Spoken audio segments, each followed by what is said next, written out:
Right, this morning on our social blog, we take a look at the effects on strikes on productivity. Now, 12 labor unions have laid down their tools over the management of their second-tier pension contributions. Work at most hospitals and schools have all come to a standstill as a result of that. And our social blog today looks at the effects of all of this.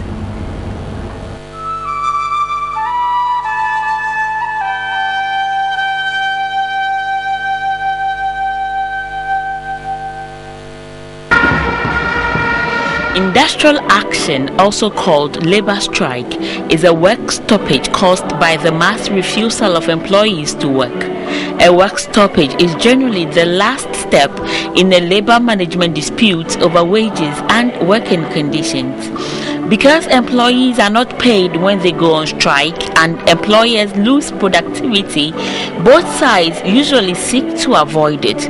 When negotiations have reached an impasse, however, a strike may be the only bargaining tool left for employees. This can be done by individual workers, but it is most effective when declared by a labor union. Industrial action dates back to the pre-colonial era.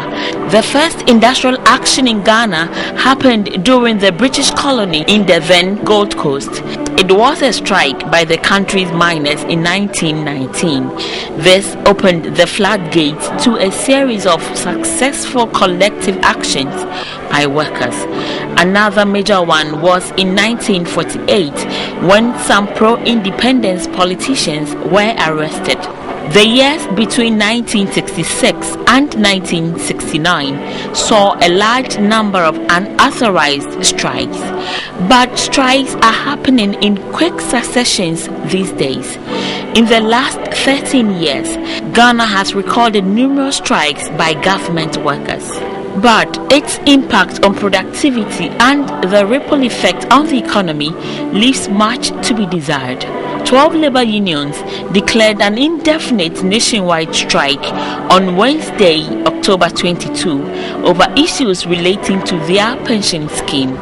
While at it, the Ghana National Association of Teachers, NAT, National Association of Graduate Teachers, NAGRAT, and the Coalition of Concerned Teachers also declared another strike, this time over their transfer grants and incremental credits. Education and health are the most affected sectors. The gap between private and public sectors continue to widen. Now I'm in the hospital, post hospital. No doctor to take care of my distance. I'm now see the frustration I'm in now. See, they should assess patient. They should sit down on the round table and then discuss things better. Going to strike wouldn't solve the problem. Don't forget that there's a reasons for why they are paying you. They pay you for your services you render to the government. So if you go on strike, which money do you want them to use to pay you? Now these days, whatever happens, anything, any little things, people go on strike. I think that is not the best solution to solve these kind of things. But is strike the only way to register one's displeasure? Certainly not. But some labor groups think it is the only language government understands. The incessant strikes in Ghana should be dealt with and fast.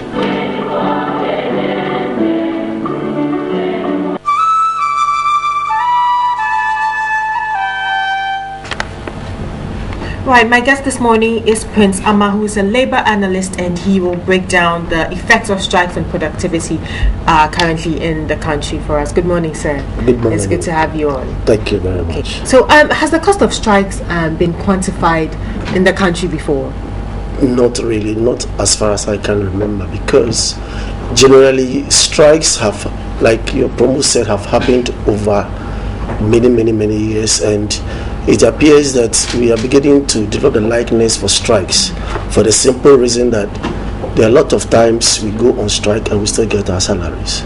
Okay. Workers go on strike and they know that to a large extent they'll get their salaries. So the virtue doesn't lose much for going on strike in that context. Right. So in that sense, you think that the law should be reviewed? I think as regarding payment. Yes, I think the law has provision for that. Just that I think our governments have not really done much about it, because if you go on strike, that is not legal, because for a strike to be legal there must be processes that must be exhausted before now you can go on strike. But it appears that in our system today, after 1 or 2, 3 pushes, we just jump into strike. Do you think that the current strikes are illegal?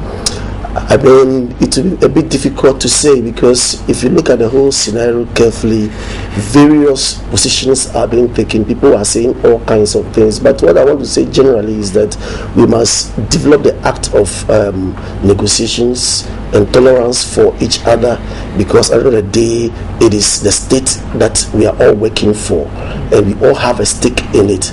We all have to work to ensure that we create the wealth such that everybody can get its bit. Right. Because if we engage in too much strike, what it means is that eventually you and I wouldn't get what we so deserve, because we take money a lot of times for work not done, and therefore we are short-changing the system. That is what I think should be done, and therefore all of us as a people must have that tolerance level to contain each other when it comes to negotiations that may eventually lead to strike.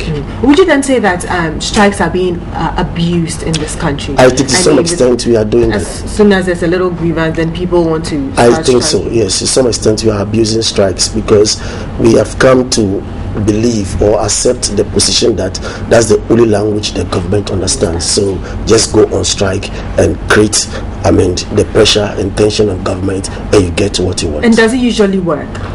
To some extent it has.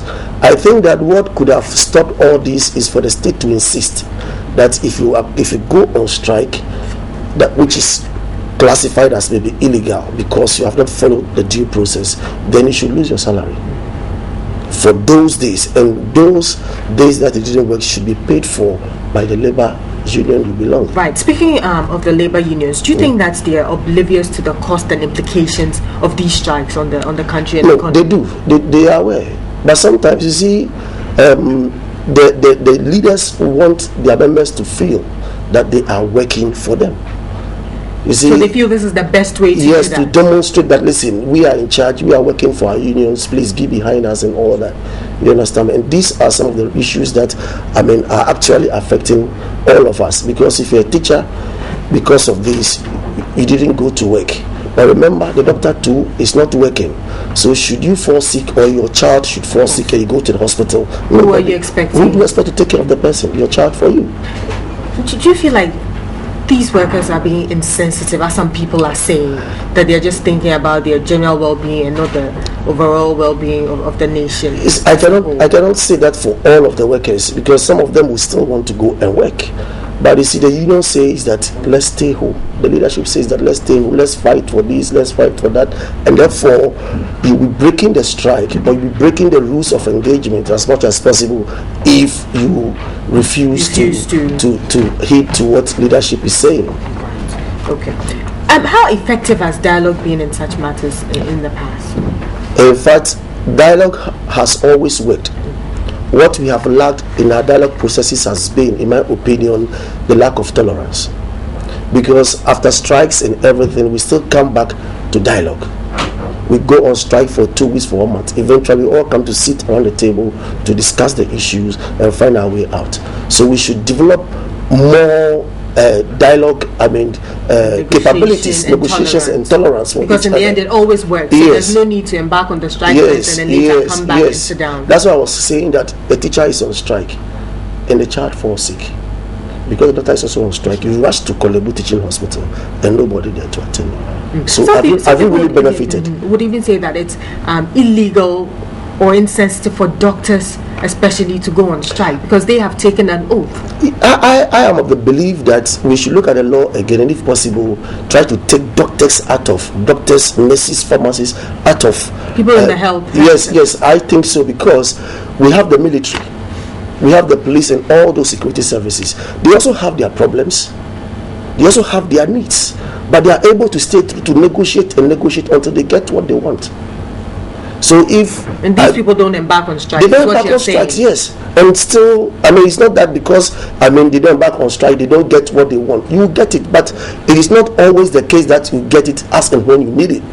Do you understand me? So, because it's a national security situation, if we have people, you see, with these cholera situations, Ebola and all kinds of things, and you go to the hospital and the doctors are not there, it's a national security threat. And for me, I think that doctors, they may not agree with me. I have friends in the medical fraternity, doctors, nurses, and all those people in that range should not be allowed to go on strike. They should develop the tolerance to negotiate, and the state too must be in the position to meet them within reasonable time. It shouldn't be that because they cannot go on strike, you will not take, serious look at their concerns. No. But I think that because now they are on strike, all those people will lose their lives. If they get what they want eventually, are they going to bring them back to life? They will have gone for good.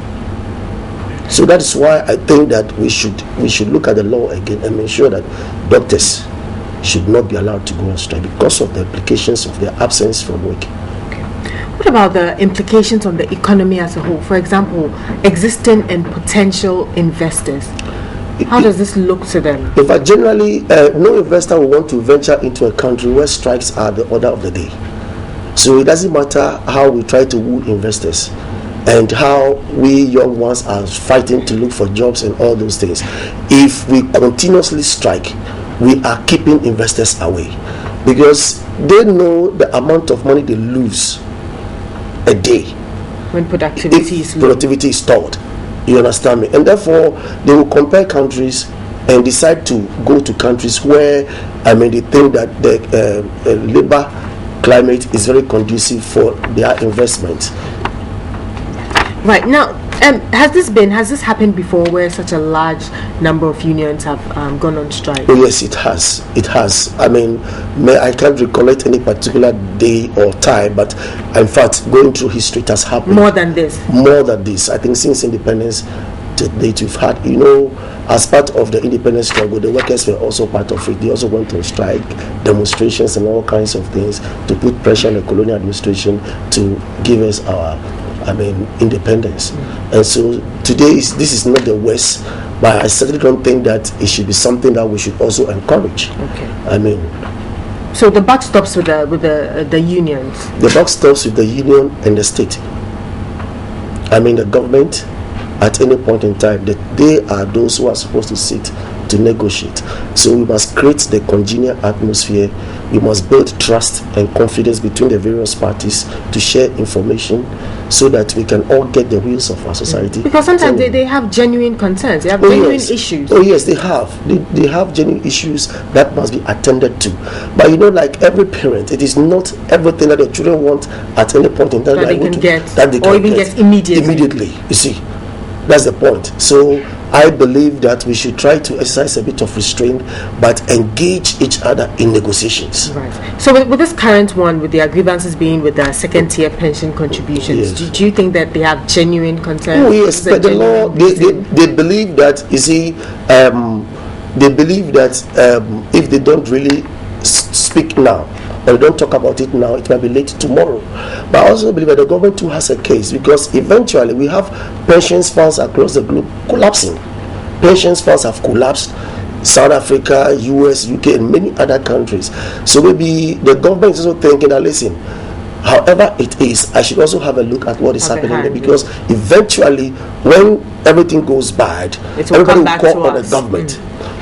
Recently there was, I heard people on the news talking about an investor into this fisheries, program, this fisheries investment and all kinds of things, and the investment has collapsed, and people are calling on government to actually, come to their aid and all those things, but government never had a hand in it.